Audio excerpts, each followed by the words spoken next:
Shout out sa mga mahilig umasa. Ay nano ka na kadaba. Aram mo kadaba, kung pinapaasa ka lang, saan sayop na tao. Huwag ka nang umasa. Mahirap yung kadaba kapag umasa ka ng umasa nang wala ka namang aasahan. Mas mainam pa ang magpaasa kaysa na ikaw ang umasa.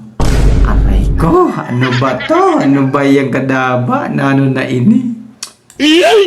So alam nyo kadaba, kaya ako nasabihan na huwag nang umasa. Ang ibig lang sabihin ng mga kadaba, kung may hinahangad ka na isang tao na sakaling babalik pa sa'yo, naku, yan mo na yan. Talagang hindi ka mahal nun.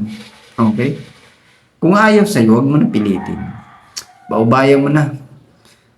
Maging masaya ka na lang kung saan siya masaya. Di ba? Kailangan doon nakapokus. Kailangan talaga ng mga ganyan.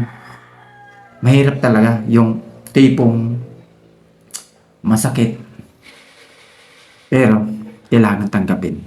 Dahil yun ang gusto niya. Kaysa naman, hindi kanya gusto, pero ikaw, gusto mo siya. Mahirap yung ganun. Baka hindi kayo magbimbangan. What? Di ba? Kaya kung ako sa'yo, huwag ka nang umasa. So, yun lang kadaba.